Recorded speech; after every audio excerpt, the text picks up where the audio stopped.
Así que vamos a pedir al Señor que abra nuestros corazones, abra nuestras mentes y abra nuestro oído. Amén. Thank you, Father, for this evening, Lord. We thank you for your presence, Lord. You have blessed us song after song and word after word. Father God, now we wait for the word that you bring through your prophet. Lord God, I pray that as she pours out what you have given her to share with us and to impart to us, Lord, I pray that our hearts are open, that our minds are open, and that our ears are hearing what your Spirit has to say. Father God, use her voice, use her tongue, use her mouth, Father, to bring the word that you have for your people today. In your name I pray, in the name of the Father, the Son, and the Holy Spirit. Amen. Amém. Glória a Deus.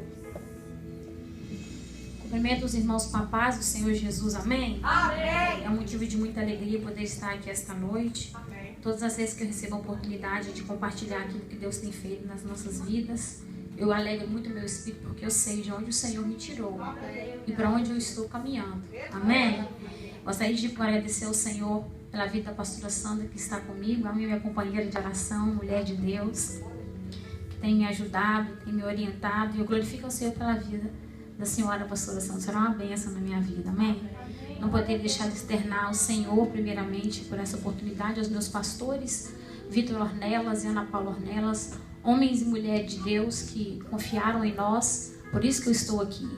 Amém? Aprenda a honrar os seus pastores, porque eles são as chaves para o caminho do teu ministério. Amém?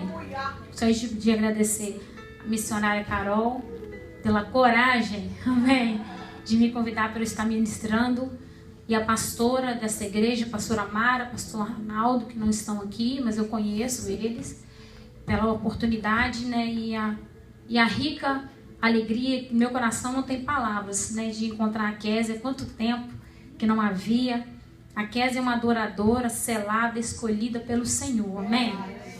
E ela pode estar onde quer que ela esteja, não precisa nem louvar. A presença de Deus, ela é palpável através da vida dela. Glorifica o Senhor pela tua vida, amada, pela tua família. Muito bom te ver. Quero te dar um abraço muito forte e nós voltarmos novamente a nos encontrar sempre. Eu creio que nós nos veremos muito ainda, amém? Gostaria que você abrisse vossa Bíblia no livro de Marcos, capítulo 10, versículo 46 ao 52, amém? A missionária Carol disse que eu poderia ficar livre para a palavra esta noite. E eu tenho certeza que o Senhor, esta noite, vai presentear muitas pessoas aqui neste lugar. Deus, ele não te traz a um ambiente onde ele se manifesta simplesmente para você perder o teu tempo. Não, ele te traz sabendo que você viria crendo que ele se manifestaria a você. O crente sábio, ele nunca sai da casa dele esperando em receber simplesmente, mas ele sai convicto de dar, sabendo que quando ele dá, ele recebe. E se você veio aqui, já deu a tua adoração, você pode ter certeza, o Senhor já acolheu e ele dará de volta para ti as bênçãos que você precisa, amém? Gostaria que você fechasse os seus olhos neste momento. Nós vamos orar mais uma vez antes de nós lermos a palavra. Deus, nós te louvamos por essa oportunidade, Senhor. E eu creio, Deus, que o Senhor já está conosco, já podemos sentir, não simplesmente o Senhor estar, mas o Senhor já se manifestou. Eu peço a Ti agora, na autoridade do Teu nome, envia um anjo naquela porta, Senhor, e envia um Deus ao meu lado aqui neste altar. Eu peço a Ti, toma cada mente cativa agora ao Teu trono, Deus, porque a Tua noiva e a Tua igreja são os Teus filhos que estão aqui neste lugar.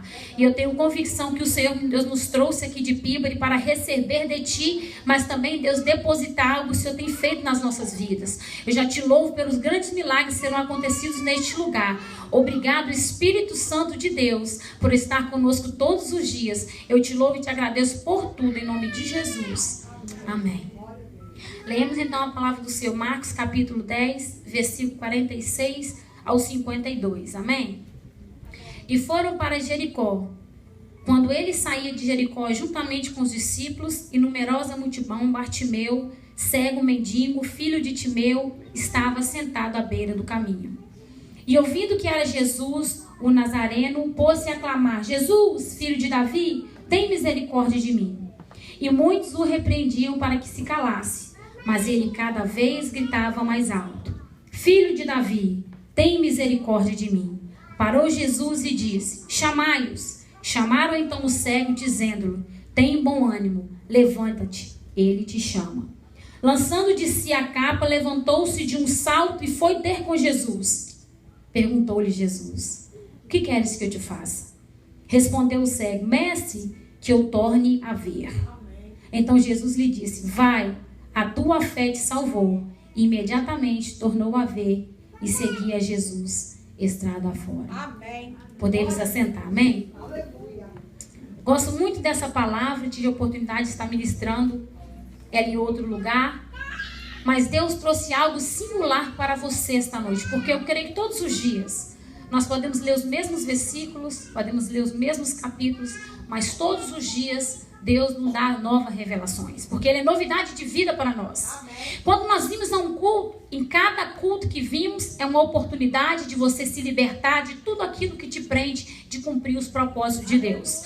Quando você vem a um culto, simplesmente você entenda, você está no lugar onde o mestre é poderoso para trabalhar dentro de você e fazer o que ele precisa ser feito. A Bíblia diz: onde está o Espírito do Senhor, ali há liberdade. Essa liberdade não se diz a você falar em língua estranha sem saber o que você está dizendo, ou começar a gritar, entrar no mistério. Não é essa liberdade que a Bíblia nos ensina, que você tem essa liberdade de viver uma vida santa, e você deixa que Ele venha dentro de você e trabalhe dentro do teu espírito, não ao fora, dentro de você. Então, onde o Espírito está, aí a liberdade de Deus vir, deixar você viver uma vida santa e vir sobre ti e trabalhar nas tuas limitações, no teu interior. E hoje Ele está aqui para trabalhar em mim e você. Quando a Bíblia nos diz a respeito de Timeu, Bar significa filho de, Timeu é o pai dele. Segundo o Flávio Josefo, o seu pai, ele era um homem muito conhecido naquela época.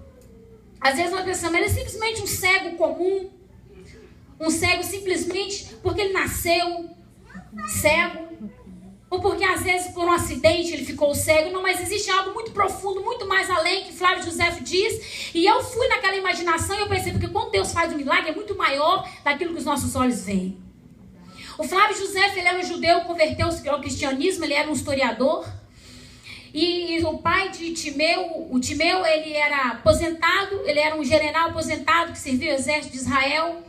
Mas quando o povo do Império Romano tomou posse de Israel, ele perdeu a oportunidade de receber a aposentadoria que ele tinha. Então ele se revoltou contra o Império Romano.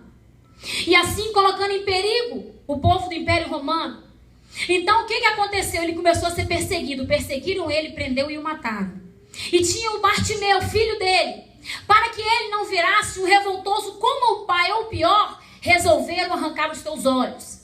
E segundo Flávio Josefo, não foi simplesmente furou os seus olhos, não, foi arrancado o glóbulo ocular.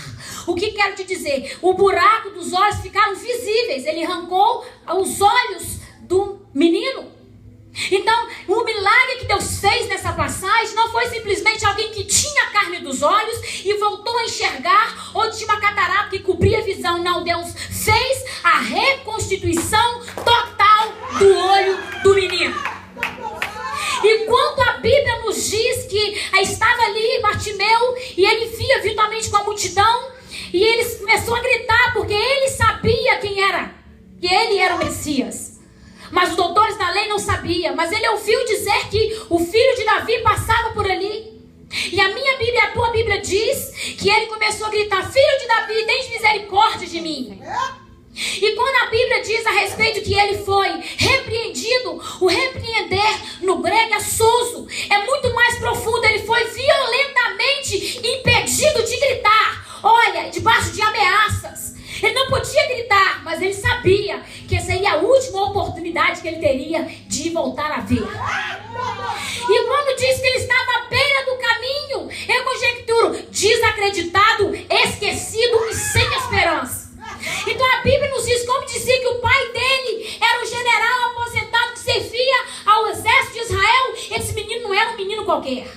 Se ele estava à beira do caminho, o status dele caiu muito rápido. De alguém que comia do bom, agora estava dependendo de alguém dar para ele se alimentar. Meu Deus. E quando a Bíblia diz que ele começou a gritar: filho de Davi, tem misericórdia de mim, e mandaram que ele se calasse. Mas só que eles não sabiam que o maior estava por vir, coração daquele homem. E no momento que Jesus caminhava, o Senhor, que Ele é poderoso, que o mesmo Espírito que habita nele, habita em mim e em você, fez com que Jesus parasse. Assim Deus veio hoje em Milford e manda a multidão parar e buscar você aonde quer que tu esteja, porque a tua fé é o suficiente para o Senhor realizar aquilo que tu precisas. Mas a Bíblia diz que quando foram buscar o cego, e te estende bom ânimo, o mestre te chama. Mas existe um segredo muito lindo, algo que chama muita atenção nessa história. Que quando ele foi ter com Jesus, ele lançou fora a tua capa. Quando tu apresentares ao mestre, arranca a tua capa. Para que ele consiga trabalhar na tua vida em áreas que você mesmo ainda não deixou ele entrar. Essa capa era muito importante para ele. Durante o dia, ele se despia dela, para que as pessoas vissem quão miserável ele era e a necessidade de se alimentar que ele precisava. Mas ele usava ela para cobrir durante a noite, porque ele não tinha cama para dormir e ele não tinha um cobertor para se cobrir, mas a capa o cobria e o protegia. Assim somos nós cristãos de hoje. Nós queremos que o Senhor nos chama, nós queremos nos aproximar dele totalmente cobertos.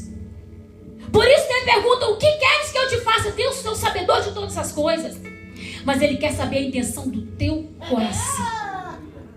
Deus vem essa noite e pergunta: o que queres que eu te faça?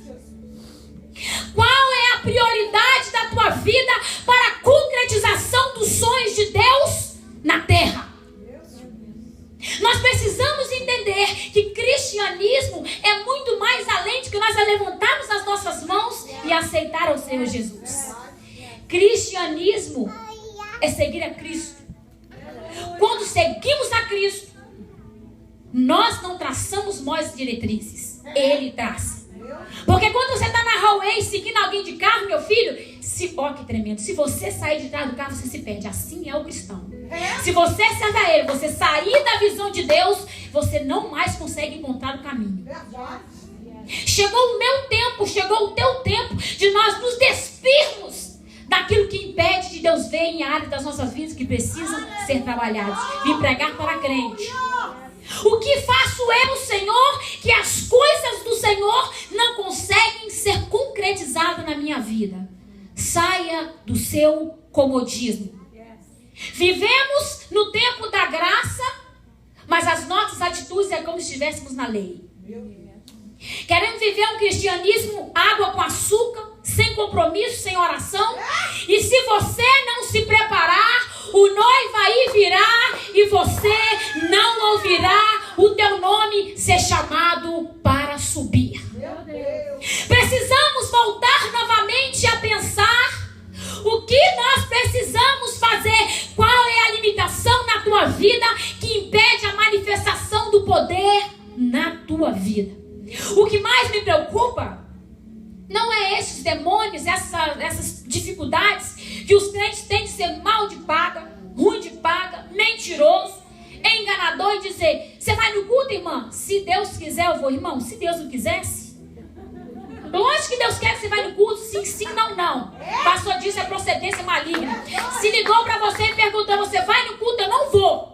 Você vai? Sim, eu vou. Para que você não dê brecha para o diabo trabalhar contra o teu crescimento espiritual. Mas o que mais me preocupa no meio do povo são as coisas escondidas dentro do teu interior que ninguém vê. Mas Jesus essa noite disse: arranca tua capa e vem, porque eu estou aqui no meu melhor. Chegou o meu tempo e o teu tempo de despirmos do nosso eu, das nossas vontades, dos nossos desejos e entender: Ele é o dono da noiva ainda, por mais que seus olhos não vejam. Com seus olhos carnais você pode até imaginar: a igreja está perdendo. Ei, Deus nunca perde. Naquele grande dia, a maioria vai subir. Deus, Ele não deu o teu filho único, santo, puro, para subir a metade. Ei, a maioria já é dele. Porque Deus, Ele não sonhou somente com a tua história. Ele projetou ela com o intuito de você viver a excelência. O que impede você viver a excelência de Deus é você mesmo. Arranca tua capa e vem. participantes da aliança. Deus decidiu fazer uma nova aliança comigo e com você. O que mais tu queres que Deus faça para que você entenda que você é projeto dele?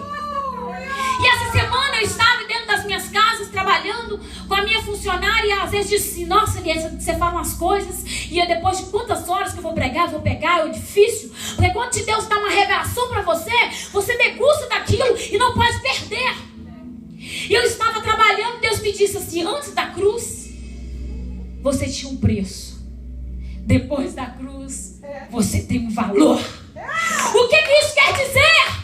Antes da cruz qualquer preço poderia te comprar, mas depois da cruz não existe valor que paga pela tua vida a não ser o sangue de Jesus.